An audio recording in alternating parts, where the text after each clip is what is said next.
Welcome back once again. I have the pleasure again to introduce Simon Critchley to SCI-Arc. Many of you are masterclass students. Those of you who are not, I recognize faces who are also in my course, Thinking the Time of History, so I'm excited to see you here. Simon's going to be talking today about his publication, Memory Theater, which I don't know what to call it. I think it's a novel, part essay, part novel, fiction, reality. It sometimes blurs the division between that.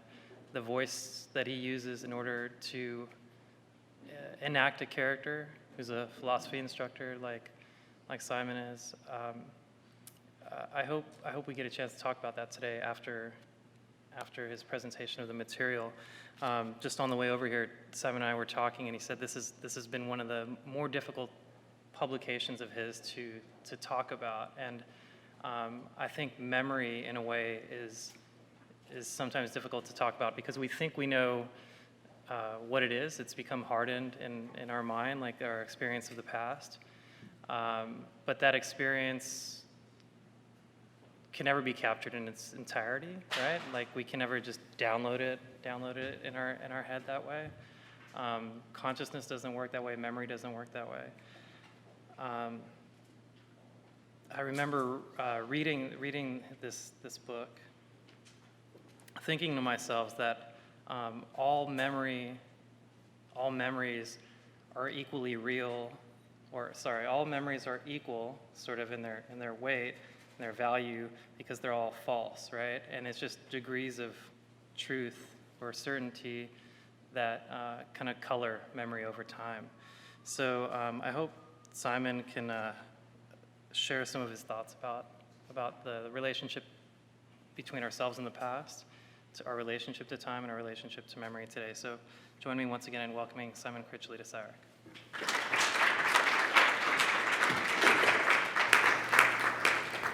Hello again. Thank you, Jake. I'm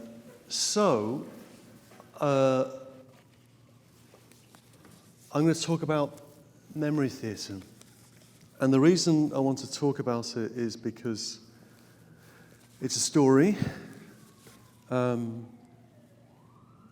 It's philosophy in the form of a novel. But also it's the place where I don't know much about architecture. Much at all. But this is the text where I talk most about architecture. And in particular, the architecture of memory theatres, which Jake has got some slides as well, which we can... I don't really work with images, and that's the book. And this is the important thing. I'll come to that. This is Giulio Camillo. I'll talk about his project for a memory theatre. So if you can keep that in your mind, it is a very visual idea, obviously. But let me get into the story. So I'm going to read not the whole book. I'm going to read a bit from the beginning. I'm going to tell you how it ends, and a bit in the middle. And memory theatre is a story about somebody called Simon Critchley. We could call him the Critchley character, who's like me and unlike me. Hopefully more unlike than like, but who can say? And the story is this. A French philosopher called Michel Haar, H-A-A-R, who sort of existed in the way we all sort of exist, dies during a savage summer heat wave in July 2003 in France. And boxes carrying his unpublished miscellany, his notes, his scraps, his stuff, appear mysteriously in the office of Simon Critchley at the University of Essex in England in 2004. And going through these piles of papers, Critchley discovers a brilliant text on the art of memory, the ancient art of memory, by the great Warburg art historian Frances Yate, who I'll tell you about. Inspired by Frances Yate, but this text that he finds on memory deals with Hegel and Hegel's Phenomenology of Spirit as a memory theatre. And I'll say a word about that. And then discovers a cache of charts predicting the deaths of various philosophers, some of them dead. And among those charts is a chart for Critchley himself, laying out in great detail the course of his life and his eventual demise. Becoming obsessed with the details of his fate, Critchley receives the missing final box, and in that box is a maquette of Giulio Camillo's 16th century Venetian memory theatre. Looks like that. Except it's a maquette. And that's when the hallucinations begin. And the protagonist leaves New York for an obscure town in the Netherlands to build a memory theatre and die at the appointed time. But things don't really work out in the way he imagined. So I'll read you some bits from it, and then we can have a chat.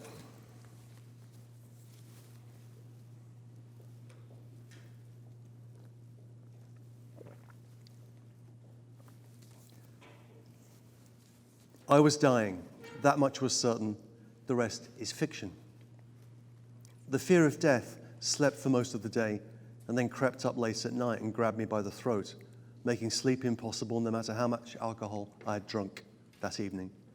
Insomnia had been my clandestine companion for most of my adult life, at least after the accident. But since the discovery of the boxes and the building of the memory theatre, it had intensified with the force of an implacable logic. If I was going to die anyway, then why sleep?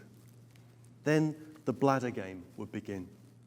Teeth brushed and flossed, a confident final piss in the toilet, a few pages of Joyce's Ulysses perused in the exquisite cloth-bound 1960 Bodley Head edition, sleep would softly descend, only to be interrupted by that vague, alien-like pressure in the lower abdomen. Do I need to piss or don't I? Up and down, to and fro, throughout the night, until the terrors of darkness disappeared with the dawn. Suicidal and sometimes homicidal thoughts would slowly subside. Sleep would come, but too late. The next day, I'd walk around with 1,000 invisible tiny lacerations around my eyes and a painfully acute sensitivity to noise that would make the most humdrum tasks hugely cumbersome. This had gone on for 3 years, ever since the realization and the ever-widening fear. I was exhausted with exhaustion.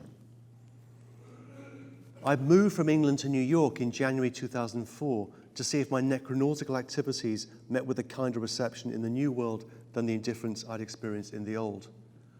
On return to the University of Essex in June of that year, in an effort to clear up and leave my old office, sort through my papers and finally move my books, a peculiar thing happened.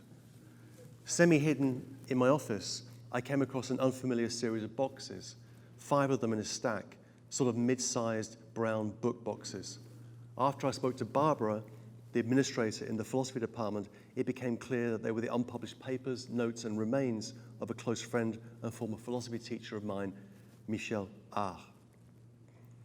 They'd been sent unannounced by his brother from the sanatorium in which Michel died from a heart attack in the dreadful summer heat wave that swept France in 2003. His death had followed a long bout of neurological, psychological, and indeed hypochondriacal illnesses that had besieged him since taking early retirement from his chair in the philosophy department at the Sorbonne, and which indeed were the cause of his early retirement. Truth to tell, there was always a slightly maniacal death wish in Michel. When he finally received his chair in Paris, the dream of every self-respecting French academic, he incorrectly told everybody he was replacing Sarah Kaufmann, the great Nietzsche scholar who had committed suicide on the 150th anniversary of Nietzsche's birth. Michel seemed determined to repeat the fate of his supposed predecessor. I subsequently tried to contact Michel's brother, Roger, whom I'd met at a dinner in a terrible chain restaurant in Paris called Hippopotamus. I had his phone number in Strasbourg, but it no longer worked. I sent a letter that was returned unopened. Retour à l'envoyeur stamped across it. Michel was divorced and estranged from his wife Elizabeth after refusing to have children. Narcissistic to the end. I knew of no other immediate family members. I was left with the perplexity of not knowing why these boxes had been sent to me. Michel had a few devoted students who knew him much better than I. He didn't really have what you call friends. I immediately began to go through the boxes, finding everything within them in apparent disorder, although each box was marked with a sign of the zodiac, from Capricorn to Gemini. The Taurus box was missing. Had it been lost in transit, or was there some design at work? The zodiacal signs didn't surprise me, as Michel was possibly the first philosopher since Pico della Mirandola in the late 15th century to have a deep commitment to astrology. Like Pico, Michel was a genethliologist, a maker of horoscopes. That's how it begins. Then I go through these boxes, each marked with a zodiac sign, Capricorn, Aquarius. And I unpack them and describe the contents of the boxes. And very interesting it is too. But I want to get to the main thing that I find, or the character finds in the boxes. Nothing had prepared me for what I found in the Aries box. Michel had written a long text from the late 1960s, maybe around 67 or 68, on Hegel, called Le Théâtre de Mémoire selon Hegel, the theatre of memory according to G.W.F. Hegel, an apparently entirely original interpretation of Hegel's monumental 1807 book, Phenomenology of Spirit. The basic idea of the memory theatre was borrowed from the highly influential writings of the London-based art historian Frances Yate, and in particular her 1966 book, The Art of Memory. Anglophile that it was, Michel had obviously read the book shortly after it had been published in London. Curiously, it so happened that I read this book very closely during the summer of 1986, around the first time I met Michel in Italy, and had even tried to adapt some of its ideas on Leibniz's project for a general characteristic into an essay I was writing on the history of the idea of a universal language. Artificial memory machines litter history. Human beings seem to be persistently seduced by the idea that a theatre, a palace, or a machine might be constructed that would hold the sum of knowledge in a way that would permit total recall. All that we would need to do in order to attain absolute knowledge would be to enter the theatre or machine and commit to memory everything therein. Of course, given what happened, it's easy to say that now. Yates tried to show how a counter-history of the Occident can be traced through the cultivation of mnemotechnic systems, the textual basis for which can be traced back at least as far as Socrates' denunciation of writing as a form of artificial external memory in the dialogue Phaedrus. But the idea begins with the ancient Greek poet Simonides, who was reciting a poem in a house when the ceiling collapsed. Somehow he escaped. Maybe he was outside having a cigarette, although tobacco wasn't invented, although everybody else was crushed to death. Although the bodies of the victims were unrecognizably mangled by the gravity of the fall, Simonides was able to recall the precise places where the guests were sitting. With the association of memory with locus and location, the idea of a memory house, memory palace, or memory theatre was born. The time of speech could be mastered by the spatial recollection of places, loci, topoi. One would walk around in one's memory as if in a building, or better, storehouse, inspecting the objects therein. St. Augustine, trained as a teacher of rhetoric, even went looking for God in memory, only to discover there was no place where he could be found. And very singular is this art of the memory theatre. Records suggest that the construction of such theatres in antiquity reflected the proportions of classical architecture, but in an unclassical spirit, concentrating their choices on irregular places and avoiding symmetrical orders. They were full of human imagery, active and dramatic, beautiful or grotesque, in all cases memorable. They remind one more of figures in some Gothic cathedral rather than classical art proper. Appearing utterly amoral, the purpose of the images was to give an emotional impetus to memory by means of their idiosyncrasy or strangeness. What you have to imagine here is that this is the Camillo Theatre. Each of these tiers would have had an object, a statue, adorned with any number of other things that would have triggered visually memory.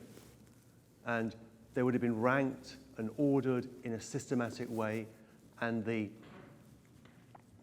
you would come on stage here, and if you had trained your memory properly, you could recall the whole structure of everything you knew in a symbolic form. That's the kind of the idea. Artificial memory. This kind of artificial memory was common in antiquity. Seneca, another teacher of rhetoric, could recite 2,000 names in the order in which they'd been given. Simplicius, a friend of St. Augustine, could recite Virgil backwards. I once met a Swede at a party in Stockholm who could sing every Swedish entry to the Eurovision Song Contest since 1958. You just said a year, 1978, say, and he'd begin singing. Ding-a-ding-a-dong, bing-a-bing-a-bong. The striking images in memory theatre would arouse intense inner powers of visualization to aid recollection. And there was always a connection between the art of memory and forms of occult hermeticism, especially astrology. Metrodorus of Skepsis is said to have written on the order of the images of the zodiac all that he wanted to remember. This is a technique that was used. How do you remember everything? You write it on the signs of the zodiac, arranged in this kind of spatial way.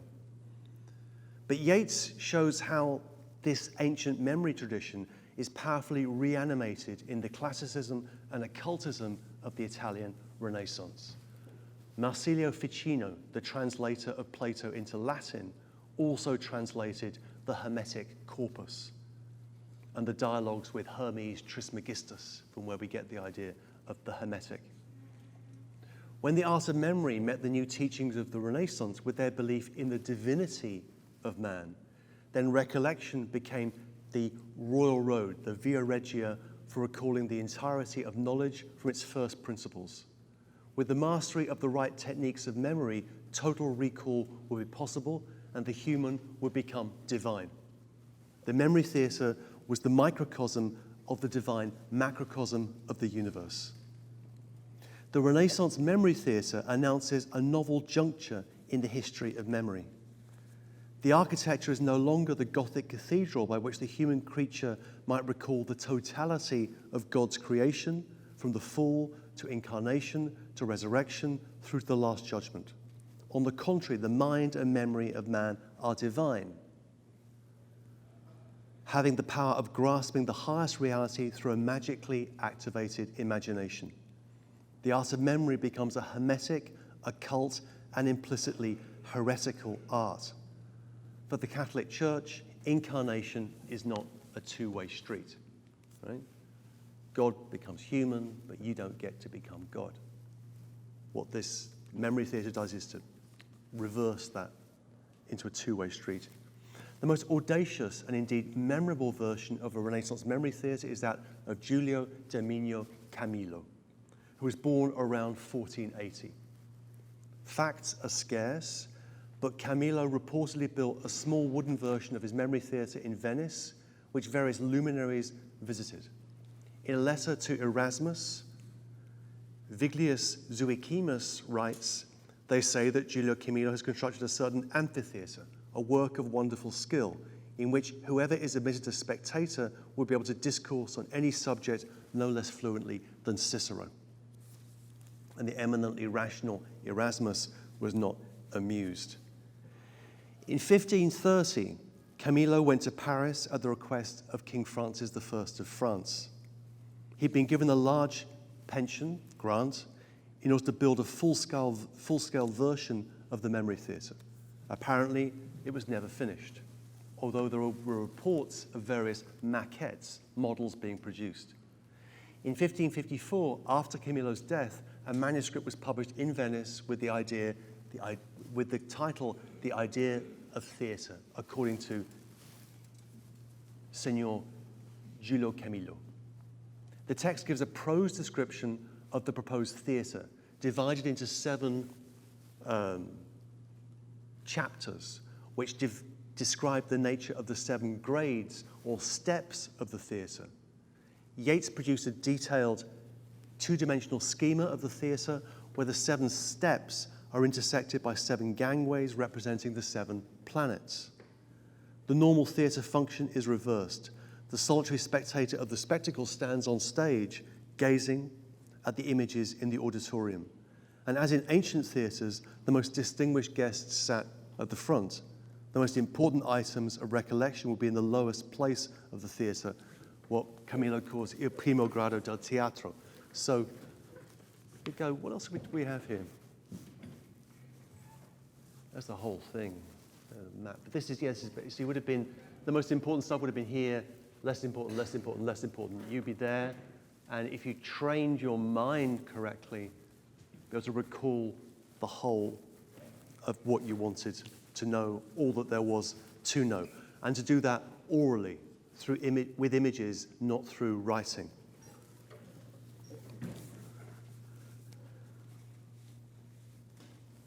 The theatre in some ways resembled a vast and highly ornamental filing cabinet. The auditorium of the wooden theatre was filled with many various and striking figures, bedecked with seemingly obscure details and decorations. Some symbols simply represented the elements of the trivium and quadrivium that constitute the canon of the liberal arts, the 7 aspects of the liberal arts. But other symbols were more obscure. A blindfolded woman standing on a serpent bearing scales in one hand denoted the various elements of natural law and its triumph over criminality. A bloodied pelican represented the mystery of the Eucharist and a reminder of the doctrine of Christ's kenosis, and so on. Interestingly, the theatre was circular and globe-like. It obviously recalled the Vitruvian circle that circumscribes the perfection of human form. People know that through Leonardo in particular, which is itself an image and reflection of the cosmos. On this view, the very idea of theatre at the core of the Italian Renaissance, with the construction of the Olympic theatre, the Teatro Olimpico in Vicenza in the 1580s, is heresy, the unity of the human and the divine. The next thing I talk about is this extraordinary character, Giordano Bruno, who is a proponent of this art of memory, at once a scientist and a mystic. And he was gagged and burnt alive on the Campo dei Fiori in Rome for heresy, because he made the mistake of going back to Italy. And it was his burning at the stake which terrified Galileo, who semi-retracted his views and spent time in prison rather than be burnt alive like Bruno. And Bruno was an extraordinarily charismatic figure. Apparently, in what he said to his judges when they were condemning him, he said, "Perhaps your fear in passing judgment on me is greater than mine in receiving it."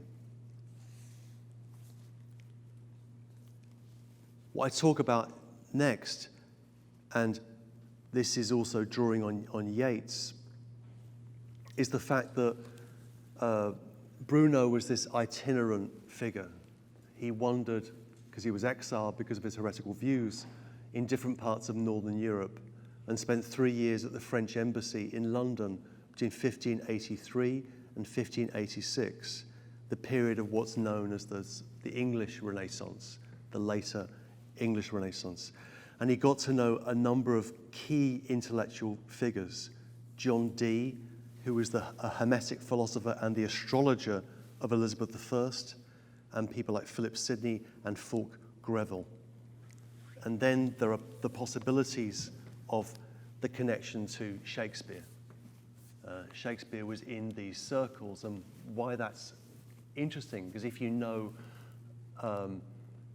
we have a picture in your mind of the Globe Theatre, which was rebuilt on the South Bank of London 25 years or so ago.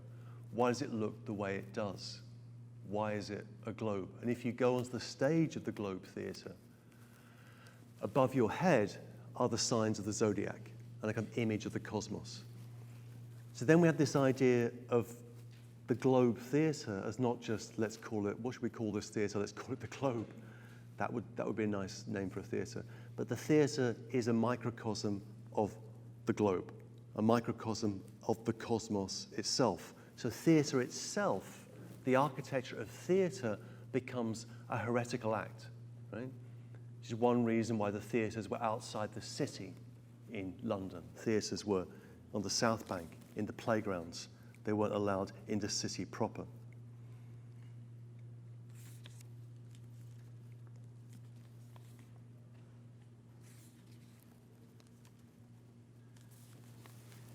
And then I talk about the connection between this idea of memory theatre and projects in the 17th century and early 18th century to construct what was called by Leibniz a general characteristic, a universal characteristic.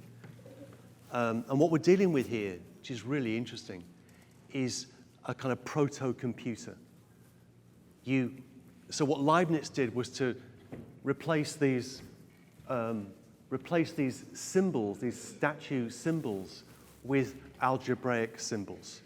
And he wanted to produce a machine that would allow for the combination of all possible permutations of knowledge in algebraic form. Right? A kind of proto-computer that, if you turn the handle the right way, would generate the entire sum of knowledge, which is indeed, one of the delusions that we live with in relationship to the internet, right? I don't talk about that in the book, but it's something we could talk about. We have chosen, or we have been chosen, depends how you see it, to outsource memory, right? It's not in our heads. Our heads are emptier than probably anybody's heads ever historically. We've located memory externally, artificially, and we trust that it's there and it's real. That's our faith, right? Our faith in the memory theatre, which is the various computer systems that we employ. Now, to go back to the story, the tale, the next step in the story is to go back to this paper that the Critchley character finds in the Aries box, this paper on Hegel. I won't take you through all the details of this, fascinating as they are, at least to me, but just give you the kind of the sketch. Because this is static, right? This is the entire sum of human knowledge in a symbolic or an algebraic form, but it's a static, fixed thing. It's a wooden theatre. Very, very simply, what Hegel tries to do in this, according to this paper by this alleged philosopher Michel R, found by the Critchley character, is to add time and history to this. What if this thing moved? This thing were not just a static theatre, but were itself alive, a kind of evolving historical temporal theatre. And Hegel's Phenomenology of Spirit, which is one of the most extraordinary books ever written, was written by Hegel as what he called a prolegomenon to his system. It wasn't part of his philosophical system, it was the way into his system. And his claim, very, very crudely, is that we can have absolute knowledge. And not just that we can have absolute knowledge, we have it already implicitly. That implicit absolute knowledge needs to be made explicit through the refinement of the arts of memory. So this book, Phenomenology of Spirit, is itself a work of memory. But the memory there is the memory of not like the fixed stars of a picture of the cosmos, but of that cosmos as a historical, developing entity. So the Critchley character reads this paper, and this bit I do want to read out. Michel's essay was astonishing. Far and away the best thing I'd ever read by him. I had no idea why he didn't publish it. It was admittedly the sketch of a larger argument. Maybe he moved on or just lost interest. Typical of him. However, I found the idea of a memory theatre, even the Hegelian version, slightly droll, as I'd lost much of my memory after the accident. All I remember from that morning in the pharmaceutical factory was Jilted John playing on the radio, Gordon is a moron, and blood all over the floor. I loved that song. It was more stripped down than conventional punk, 2 chords instead of 3. Then my hand got trapped in the machine by inch-stick steel paddles, steel slicing flesh. After I pulled out my hand, mangled and hanging by what looked like tendons, threads, and shards of bone, I collapsed. I remember being blissfully out of my brain on pethidine in a hospital bed and trying to put my hand up a nurse's skirt. Then I blacked out. Then I remember going into the operating theatre. I blacked out again. My dad was by my bedside as I came around, my hand suspended above me and wrapped in vast bandages. It was dark, and I told him it wasn't my fault this time. Then I lost consciousness again. After three operations, as many weeks in hospital, I was told by the specialist that my hand wouldn't have to be amputated. Here it is in front of me now, arthritic and disfigured, with a huge skin graft scar, but still capable of slow 2-finger typing, tap, tap. A registered disability, no less. It's like that bloody short story by Maupassant. I kept my hand, more or less, but lost large fields of my memory. This was the effect of the trauma, doctors told me. How reassuring. I would get flashbacks for sure, but they were often vague and didn't necessarily feel like my memories. Myself felt like a theatre with no memory. All the seats were empty, nothing was happening on stage. I sat back in my office chair and closed my eyes. Reg Varney, one of the university security guards whom I'd known since I was an undergraduate, woke me. It was getting really late, and I had a longish drive back to the perfectly anonymous village I used to stay at on the Suffolk border. I decided to leave the last box for tomorrow, marked Pisces, my star sign. I got back to the little house I rented, Churchgate Cottage, next to a medieval graveyard that surrounded an undistinguished 15th century parish church. The nearest grave belonged to one James Brown, deceased in 1748. Where be your funk now? I drew a very hot bath and lay there, turning things over in my mind, listening to the shipping forecast on the BBC, which is like a repeat loop surrealist poem. Here's a bit of the shipping forecast. Dogger, Humber, German Bight. Southeast, veering southwest 4 or 5, occasionally 6 later. Thundery showers, moderate or good, occasionally poor. 40s, Viking, northeast 3 or 4, occasional rain, moderate or poor. Rockall, Malin, Hebrides, southwest, gale 8 to storm 10, veering west, severe gale 9 to violent storm 11. Rain, then squally showers, poor, becoming moderate. Moderate or good, occasionally poor. Poor, becoming moderate. I lay in the steaming water and mouthed the other regions of the sea.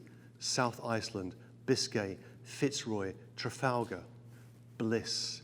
It was an incantatory memory poem. Recall the sea and retain the land. Appropriately enough, the late night forecast was always followed by the national anthem. The islands were safe. We could all rest.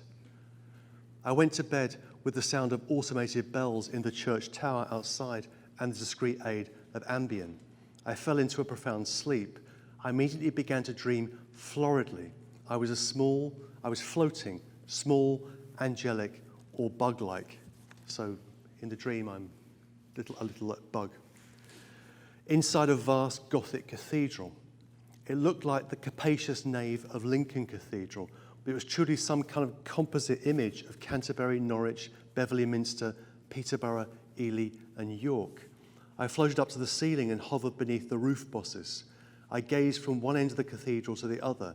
Each roof boss depicted a stage in the history of the world, from creation onwards through the fall and expulsion east of Eden, the figural precursors of Christ and the kings of Israel, onwards into the Nativity, the young Jesus' lecture in the blinded synagogue, the miracles, crucifixion, resurrection, ascension, and finally Christ triumphant in majesty, framed by a vast vagina-like mandala.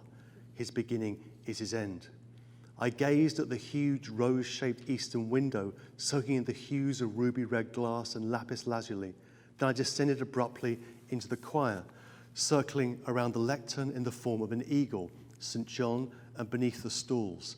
I looked intently at a long series of mercy seats, or misericords. These are, if you're interested in cathedral architecture, these are extraordinary. There were mercy seats. These are carvings underneath the seats in the choir of cathedrals in different parts of Northern Europe, which you can't see. So at the heart of the most sacred part of a cathedral, you have these seats which depict in form of wooden sculpture the most extraordinary scenes.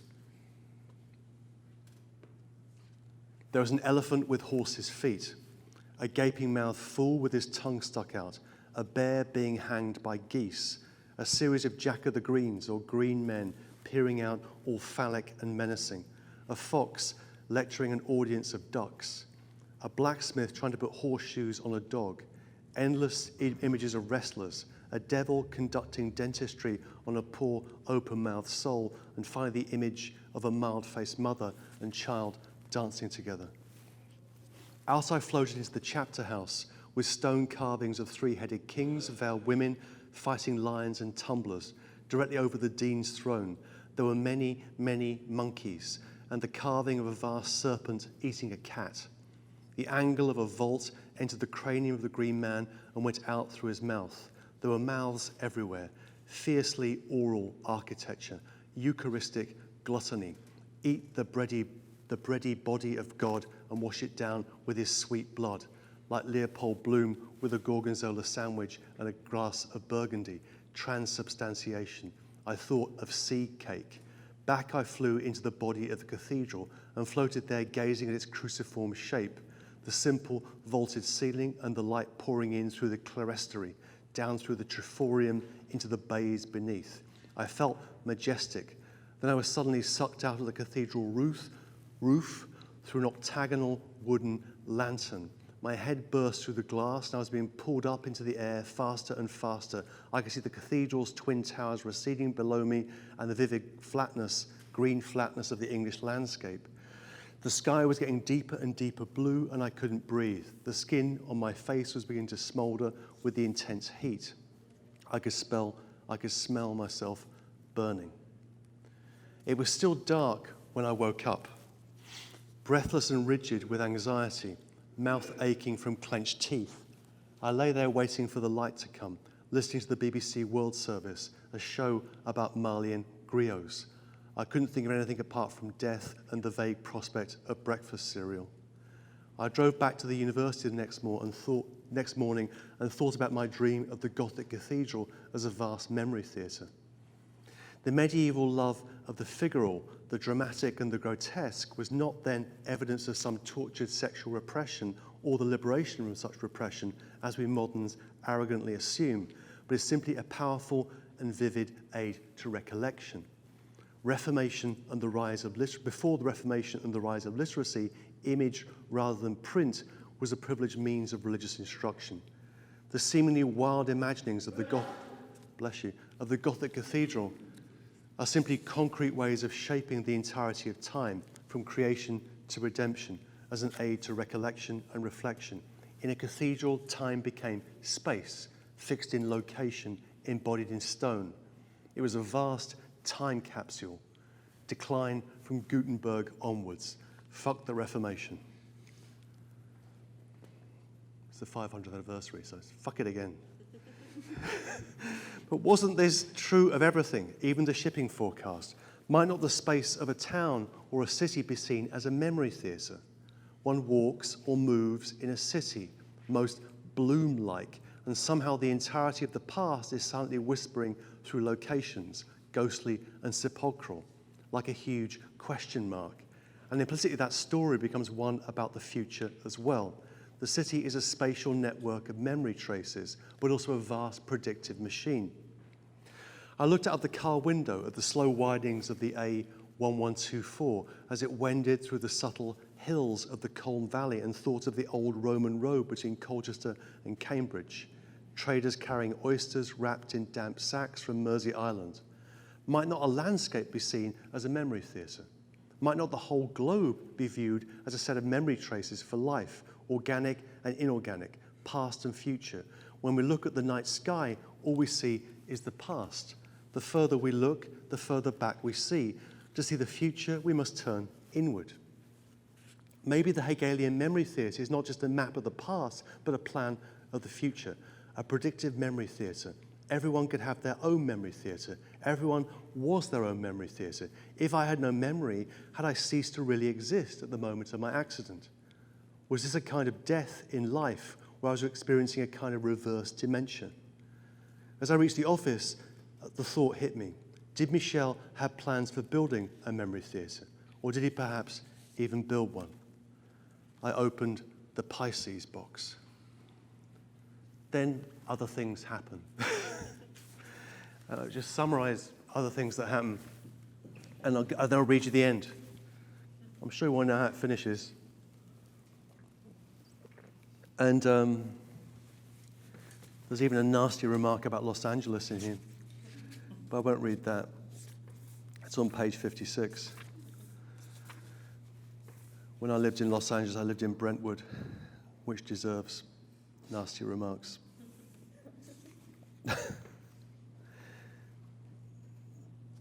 Anyway, so what happens next is that the protagonist, the Critchley character, receives in the post the missing box, the Taurus box, which has got the maquette of the memory theatre, the wooden model of the memory theatre. And he doesn't open it or look at it at first, then becomes obsessed with it. And then what I try and describe then is how the character goes mad, suffers from psychotic delusion in terrific detail, and then forms the idea that he has to leave New York. And what I'm missing is a really important part. In the Pisces box, the box that I didn't open, the bit I just finished reading, I'm just about to open, inside this box, amongst everything else, are a series of 12 charts which look like astrological projections. But looked at more closely, they're predictive charts for the life and death of each, and each of these charts is for a particular person. And it turns out the Critchley character knew personally some of these people, knew of others, and then the Critchley character finds a chart with his own name on it, which predicts in forensic detail the course of his life, which had happened up to that point accurately, and then predicts what's going to happen in the following year and the time and location of his death.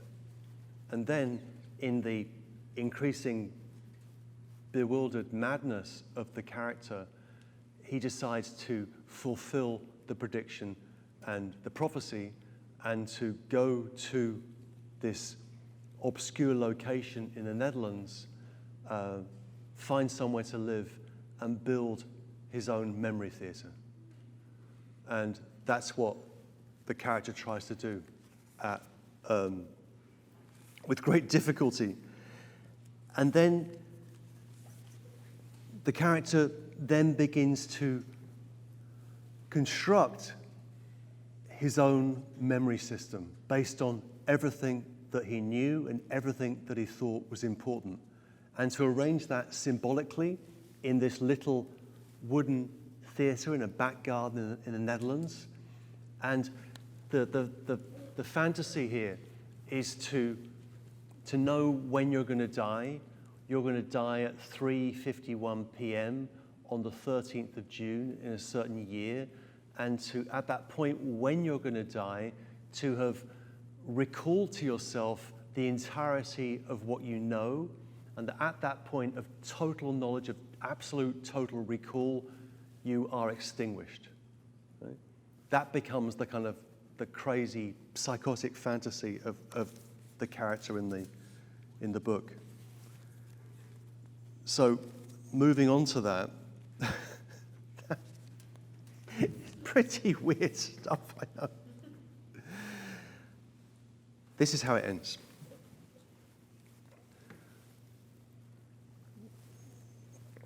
The day of my death finally arrived. The hallucinations that had continued pretty much unabated since I'd left New York continued but became more auditory than visual. They were my only company, the only voices I heard apart from my own. I sat up in bed at night.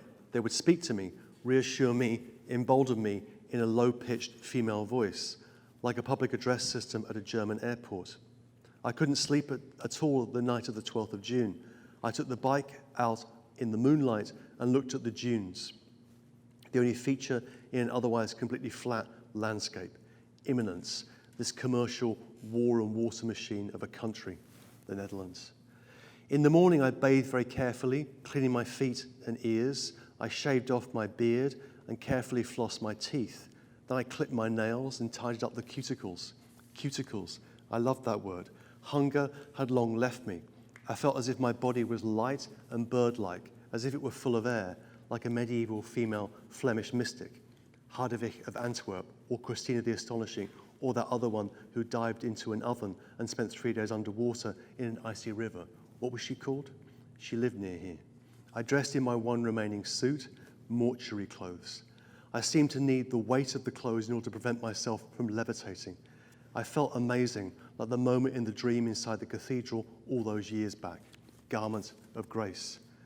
1:51 p.m. I began the process of recollection in reverse. Row 7, French, German, and Greek grammar. My lips moved without effort or sound in a perfect automatism. I was like that puppet in Kleist's essay, perfection is possible only in a marionette or a god. I was somehow both. 2:30 p.m., row 5, I worked backwards through the history of philosophy. My recall was flawless. Hegel, Fichte, Schiller, Goethe, Bentham, Condorcet, Wollstonecraft, next statue, next statue. I'm going through the different statues, recalling everything. Next statue, Boethius, Augustine, Gregory of Nyssa, Antony, Origen, Paul. Next statue, backwards through the pre-Socratics to Thales. Row 2, on time. I moved through the sequence of my works. I seemed to see an arc, an idea of order for the first time, a series of lines of argument converging on a present that ascended into a kind of eternity. The philosophy of disappointment melted away into a vast and radiant immanence, like St. Anthony at the end of Flaubert's book. Be matter. I was matter, and matter was divine. I was God, or Spinoza. 3:26 p.m., row 1, the easiest and fastest. I gave myself the leisure to linger over certain memories and roll the words in my mouth. The first time I held my son after the emergency cesarean. Where was he now? What did he do? Touching my father's bony hand as he left for the hospice. The constant look of terror in my mother's eyes. Her hermaphrodite lover. My hand in the machine. Jilted John on the radio. Blood on the floor. Recall complete. Knowledge absolute. 3:50 p.m.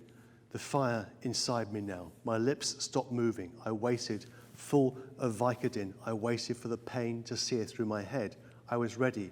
My face was relaxed. My arms hung limply at my sides. The beating of my heart suddenly became irregular. It was as if I heard that woman's voice in the theatre saying, "So, here it is at last, the distinguished and noble thing." My eyes were open, surveying my empire and recalling everything. I felt an extraordinary lightness, a kind of beatitude that had nothing to do with happiness, an elation, an ecstasy perhaps, a feeling of absolute sovereignty, the relief at foregoing the counterfeit eternity of existence, mortality. Now, I thought, now. I waited, nothing happened. Soon it was 4 p.m. The afternoon shower that had beaten against the roof of the theatre subsided into the light tapping of drizzle, and then nothing. I heard birds singing in the woods, wood doves, brusque return to the world. I was not dead. I began to cry. It had all seemed so perfect. I'm ruined financially. All my savings pay for the construction of the Memory Theatre. My teaching job is pathetic and humiliating and leaves me a couple of €100 a month to live on. I've taken to growing my own vegetables and eating processed cheese, a diet that's easy on the teeth, which are in bad shape, look like a Beckett character. The theatre is still there, but I haven't been back inside since that day. From the outside, there's a vague smell of rotting matter, paper and papier-mâché, I imagine, mould too. I bet the authorities come round soon to ask questions. Very Dutch. The hallucinations disappeared back then too. I missed them, their company. The strangest thing was that after the events of June the 13th, the supposed day of my death, when I woke up exhausted on the floor of the theatre late that evening, covered in sweat, I became instantly consumed by a fear of death, a total grinding, night-panicked terror. It never leaves me. It never ends. Never. My fantasy was doubtless that I could coincide with my fate, rise up to meet it, unify freedom and necessity, and extinguish myself from existence like a glorious firefly. Contingency would be abolished. It was the dream of the perfect death, the Socratic death, the philosophical death, absolute self-coincidence at the point of disappearance, autarky, autonomy, authenticity, autism. It was a delusion of control, death as some erection without procreation, an obsessional's garden of delights. As you can see, I'm still quite the thinker at times. Things didn't exactly work out. Maybe none of the memory maps were true. Maybe Michelle just had a death wish and so did I. But it's not death that terrifies me, but life's continuation. It's stretching into a distance that recedes as we try to approach. No purpose, aim, or goal. That's the most difficult thing, to endure, not death, but dying. Death will happen, yes, it's certain, yes, but not now. And life cannot be consumed in the now of nows. It's forever not now. Even if I hang myself, I would not experience an annihilating leap into the abyss, but just the rope tying me tight, ever tighter to the existence I wanted to leave. I didn't want total recall. I wanted to kill my memory by controlling it. Now my memory lives and it kills me. Each man counts his rats. I dreamed of the void, of the controlled leap into oblivion, but now everything is packed and swarming. The void has destroyed itself. Creation is its wound. We are its drops of blood. The world is the grave in which it rots. There's a persistent light drizzle over the Brabant heath. I see the dunes in the distance and think of the rivers swelling and debouching into a vast grey North Sea. Some time passed. Years. I decided to write things down. The grotesque scale of the error I had made gradually became clearer to me.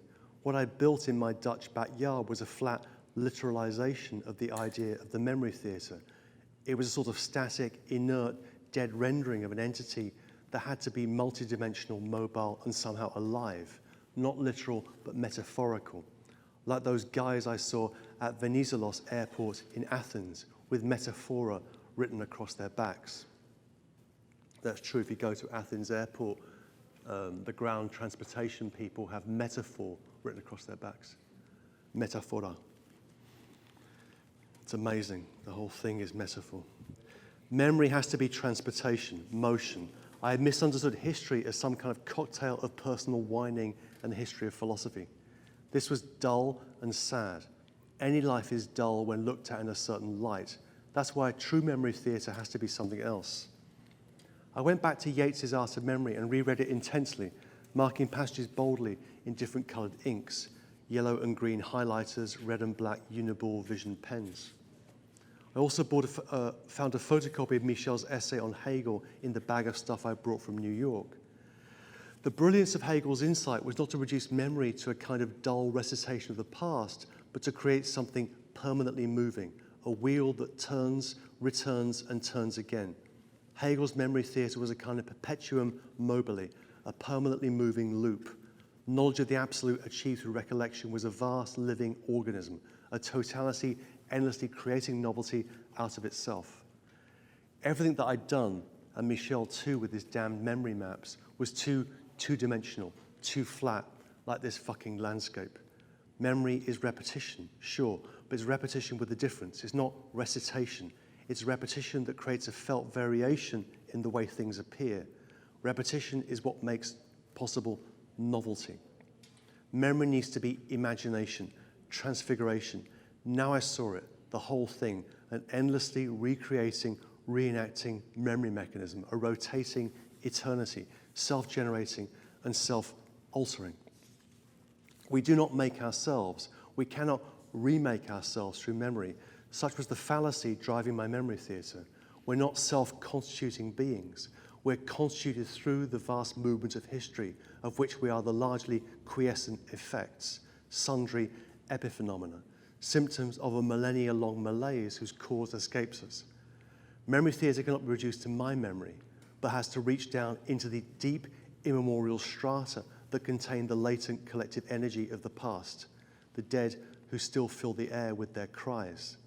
The memory theatre would have to immerse itself in the monumentally forgotten, like a dredging machine descending down through the lethic waters of the contemporary world into the sand, silt, and sludge of the sedimented past. I'd seen a machine like that once on the Essex coast. I watched it for hours, dredging mud, the clanging noise it made, water slipping through its metal teeth. The problem with my memory theatre was it was a theatre of death, and it would die with me. What was the point of that? The new machine would continue forever, forever repeating, forever innovating. Not just the same, it would be an artifice, sure, a simulacrum, undoubtedly, but infinite and autonomous. Its autonomy, not mine. Not the same mistake again. It would be a perfect work of art. It would continue without me, in perpetuity, endlessly. Eventually, it would become indistinguishable from life. It would become life itself. I had to begin again. Somewhere else, somewhere remote. This place was no good. Isolation, an island perhaps, but which one? There are so many. Wasn't I from an island? At the very least, I would need a contained environment, somewhere small. This would be a static memory theatre, but a living machine whose power would be generated by the constant ebb and flow of tides. Moon-powered. I began to make little drawings in crayon for a kind of cinematic projection system. I needed to find visual moving analogues to the entirety of world history that could be projected onto a specially prepared landscape. This would be a kind of garden, but with all the trees stripped down to expose their roots and a specially prepared black grass on a series of narrow terraces that would progressively soak up the projected images and then project them back. Paradise, but in reverse. An Eden containing all that falls. Long after my death, all the elements of world history would combine with this garden and form an artificial but living organism. I could see it very clearly, a machine that would use history to generate nature. It would be like a second fictional sun in the universe. Finally, it would become the true sun.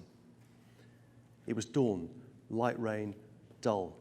I rode my bicycle into Den Bosch and waited for the local library to open. 5 a.m., 4 hours to wait. I needed to consult tidal charts. That's it. I want to pick up on a few sort of gems, nuggets, pearls that are in the text that you read just now. Let's see. But I'm serious about the architecture point. I know. I've read in you've referenced the Bataille the Ollier book before, and I think in the quote that I remember reading about that any kind of instantiation, any kind of realization, materialization, making matter physical into form, kind of limits other lines, any other possible lines, because you're fixing something, at least for whatever duration that a building is up for, and it's limiting, it's constraining, but it's I've thought about this before in terms of memorial architecture in particular, right? And memorial architecture usually wants to play a didactic, sort of have a pedagogical, instructive role, like never forget, always remember, this sort of thing.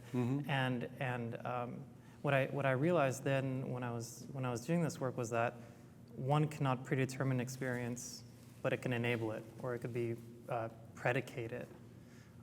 And that, I think, is what a lot of the students here are trying to do, is to set sort of enabling conditions, the way you describe the pitch, the football pitch, in order to, like, these are the rules of the game, what you do with it, what you will, right? And that's the thing that is really strange about architecture too, because once it's out in the world, that's like the architect says bye, like at the moment of occupation, the architect sort of goes away, right? It's like the job's done, but that's when it starts to have a whole life. Right. It doesn't have a life until someone occupies it. It's very bizarre. They should live there, really, shouldn't they, the architects? We can't afford to live in the buildings we produce. But that's kind of, yeah. So there's picking up on a few lines. Okay, so this idea of, I'm just going to reference the text. This is Critchley on Critchley. That is the most difficult thing to endure, not death, but dying. Death will happen, yes, it is certain, yes, but not now, and life cannot be consumed in the now. The now of nows, it is forever not now. And this made me think about the introduction to Between Past and Future by Hannah Arendt, where she references this parable, very short parable by Franz Kafka, called He. And he is being pushed by the past into the future, and by the future back into the past, and he wants to be able to jump out of that play of forces in order to sort of, arbitrate, judge, think, understand what's happening, right? In order to do that. But the now is ever fleeting, it's evasive, it's almost impossible. And reading, I couldn't help but think about that parable, reading your text, right? Like, this is where Arendt finds that so appealing, because that's where she's locating thinking in judgment, right? That we can we need like some kind of outside of time, outside of space, in order to look down and sort of make sense of it all, right? She uses the phrase that she attributes to Hegel, reconcile ourselves with reality, to reconcile ourselves with reality, which she links to understanding. And it is, right? The instant, the now, is always there. It just went. And so I'm trying to think about this and connect this to this. In other places, I've heard you say that you're much more interested in like the spatialization of memory as opposed to the temporalization of memory. Because space, like, I think this is part of the interest in the memory theater book, because space allows you to kind of there's simultaneity, multiplicity, things can exist and coexist. There's no kind of reconciliation, whereas temporality, that at least the kind of rectilinear temporality, past, present, future, now, then, now and then, it wants to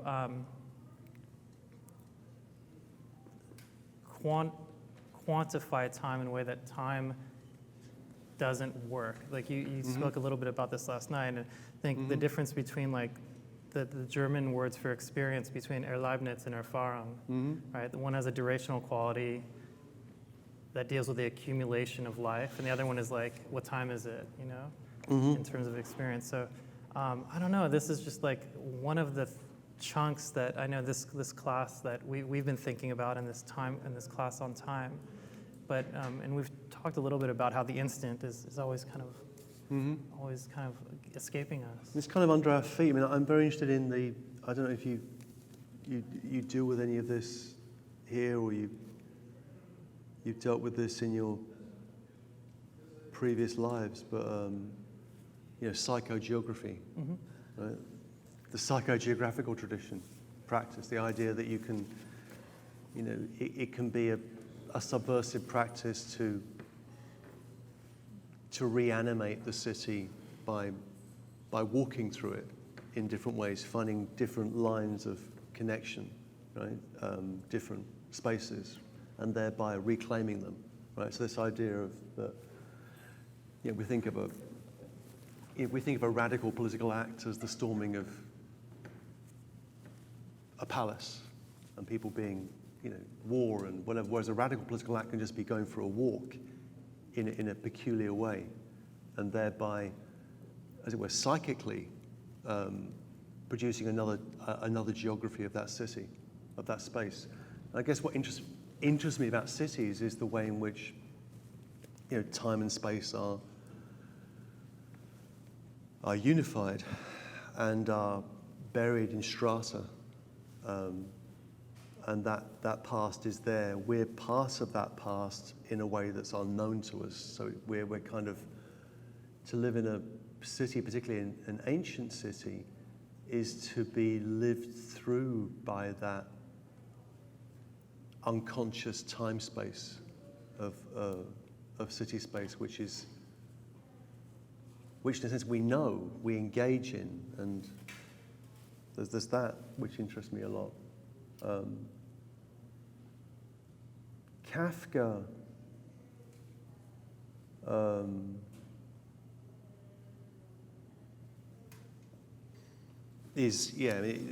Kafka's parables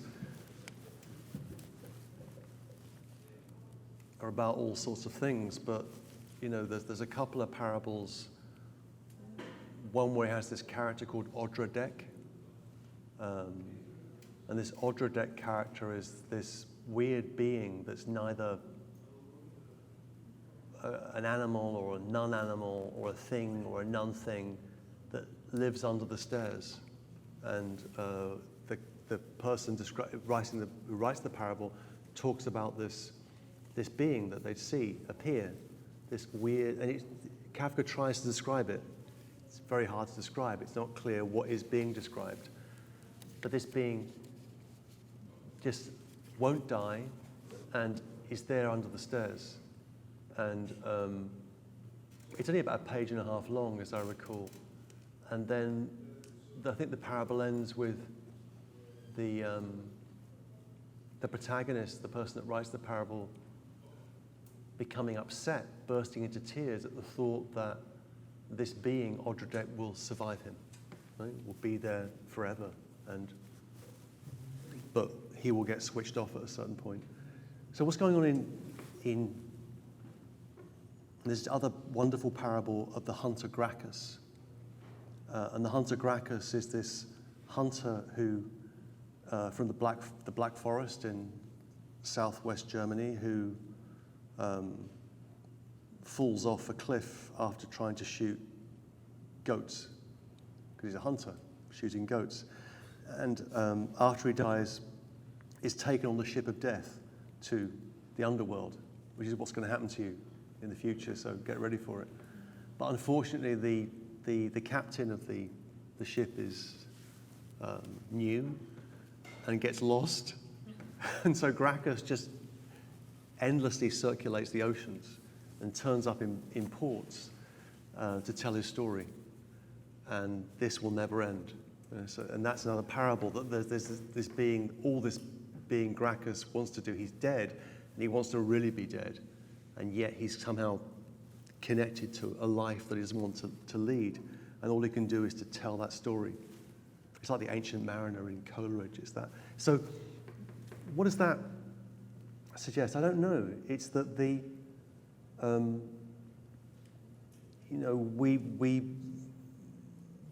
character in memory theatre, the delusion of the character in memory theatre is the delusion of someone who thinks they can master their death.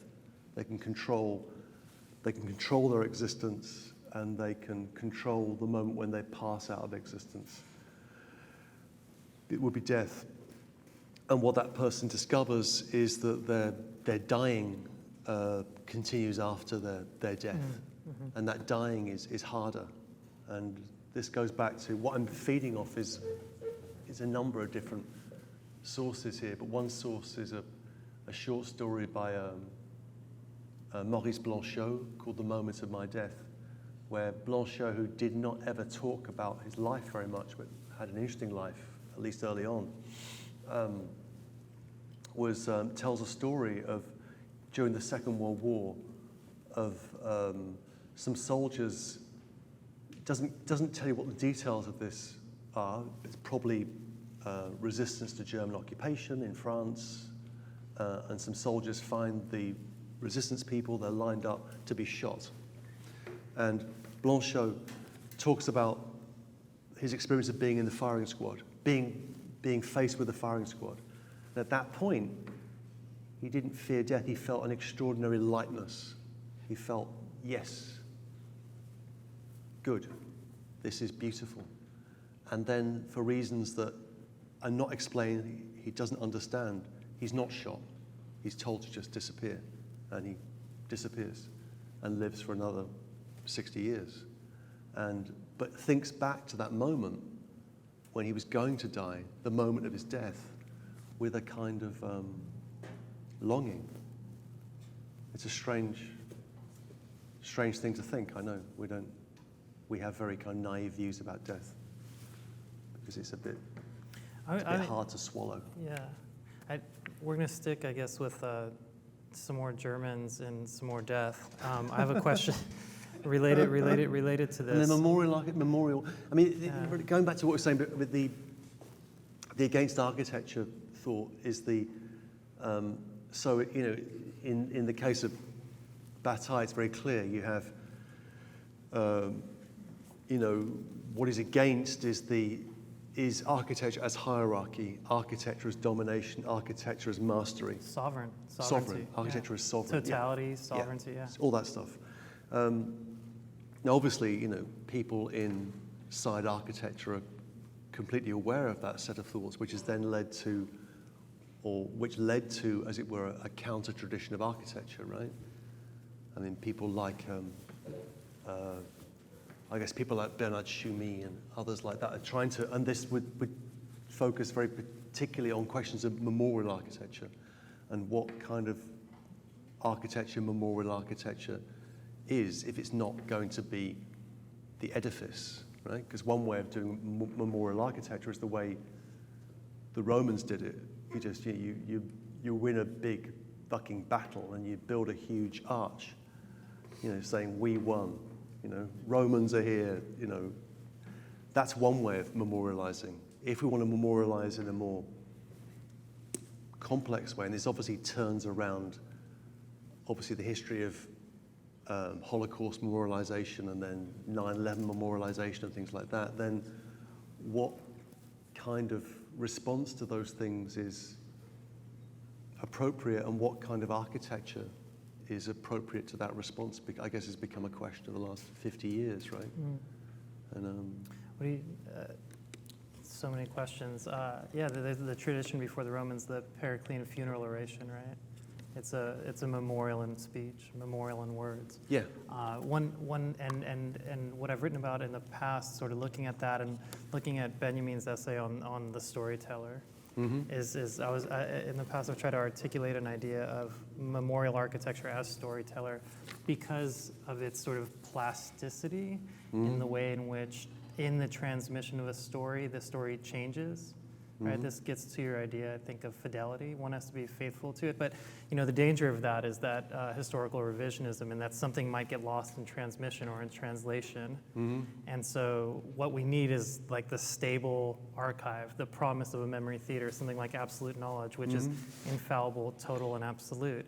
And that, what I was trying to get at in that text was that it was very dangerous and problematic, right? It kind of hardens lines, just the way architecture does. Even not even if it's built, but just the idea of it, of a totality, once and for all. We've settled that question, and so. And then it can be preserved. Somewhere I visit, I have the good fortune to visit, every year or two is Athens, and we all know what the Acropolis looks like. We're going to image of the Acropolis and the Parthenon, the temples, and then we have this idea, well, we're looking into the past, right? Here is the Parthenon that was built in 450 BC, and it's still there, even though it was used as a weapons dump, and then the Venetians bombed it and all of that. But there it is. Whereas, firstly, that's a memorial. The Acropolis itself was a memorial architecture. There had been a city of Athens that was burnt by the Persians, and this was the reconstruction of the city with the money the Athenians got from their silver mines, their trade, and their war booty. And the Acropolis that we have now, that gives us this kind of stable image of antiquity, is completely illusory. The Acropolis never looked like that at any point in the past. Right? So the Acropolis that we have constructed as an image of the past is actually a fantasy image. I mean, the Acropolis accrued all sorts of buildings on there. There was a mosque on the Acropolis, but that was considered to be unnecessary after the Turks had been pushed out of Greece. So what we have now is, and that's kind of what we do with the past and with, I mean, where that takes us, I don't know, but it's interesting, isn't it? There's this line, I think we're going to stay on memory and redemption. The line from Memory Theater where you say, memory theater cannot be reduced to my memory, but has to reach down into the deep immemorial strata that contain the latent collective energy of the past. Yeah. The dead who fill the air with their cries, this immersion in the monumentally still forgotten. I was just thinking 18th Brumaire Marx, the revolution of the 19th century must let the dead bury the dead. And then Benjamin in the Theses, where he writes about the past carrying with it a temporal index, like, your happiness, that the idea of salvation is inherent in the past, and that it's up to future generations to redeem them. And so much of your work, for me anyway, in my own thinking, has been like redeeming us from this idea of redemption as final. It's like redemption from the idea of redemption is something absolute and final. That's why I think the idea of repetition that is thematized in a lot of your work helps us, kind of move away from, like, repetition as having a creative potential, an inventive potential, transformational potential that doesn't ossify things, harden things, the way architecture does. Yeah, the creative potentiality of repetition. Yeah. I mean, that's kind of what that's. Yeah, I mean that's very, very dear to me. I mean there are references to in the Memory Theatre to this song by The Fool called Repetition, where Marquis Smith, says, the 3 R's, repetition, repetition, repetition, repetition in China, repetition in America. It's this kind of rant, but that idea of repetition as being what constitutes and which makes a difference, and then thinking about that very specifically in relationship to all sorts of art practices and life practices, right? I did a text some years ago on the artist Richard Prince, where I was looking at Richard Prince's repetitions of, jokes, and when you repeat a joke and you stick it on a 4 meter by 1 meter canvas, something changes, right? So there's a kind of literal attempt to repeat something, but in that repetition there's a creativity and an insistence on something else, and that idea of repetition, I think, is productive. That moment in Memory Theatre is the moment of lucidity between the two delusions. So we get the delusion of the Memory Theatre, and then it says I'm ruined financially, and then we have to dig down into the monumentally forgotten, and then another delusion begins to kick in.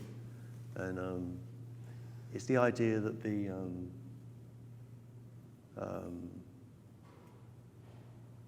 whatever memory is, it's that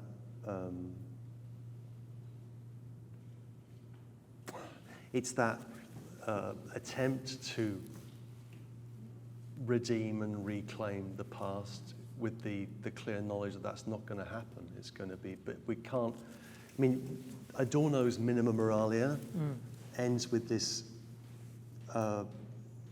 weird remark where he says the only consistent way to look at things is from the standpoint of redemption. Lines probably written in Los Angeles, funnily enough, when he was living up in Brentwood, Adorno. They're reading Adorno next week. Oh, really? Yeah. Yeah, and he wrote that. Yeah. It's an amazing thought to think of the Frankfurt School in Los Angeles. They were here with Brecht and all those Schoenberg and all those, Thomas Mann. There they were, shopping, watching movies, breathing this air. I've always found that just a really odd thought, I went to Adorno's house, which is just off Sunset Boulevard. The house that he rented, I think it's South Bundy Drive, just off Sunset Boulevard, west of the 405. It's all coming back to me, being back at the space that anyway. And he lived in a little beige bungalow. Teddy Adorno and Gretel, and there he wrote Minima Moralia, Dialectic of Enlightenment. What a strange thought, And it's just up the street from the house that Marilyn Monroe rented and died in. I think it's the same street, or very close by anyway. So the only coherent way to look at things is from the standpoint of redemption, but redemption is not possible, Adorno says. So, what I'm looking at what the book is dramatizing is that fantasy of redemption, that you could redeem the past, save it through an act of memory, and it's that fails. That doesn't mean that we give up the, if you like, the belief in redemption. We just heavily qualify it. We minimize it, and that I think is better. But that also has tremendous effects, in terms of what do we think human beings are capable of? I think there's a tremendous tendency that we all have to believe that human beings can save things, like the environment. The jury, to my mind, would appear to be out on that question of what human beings can save, most of all themselves, and it's a peculiar thing.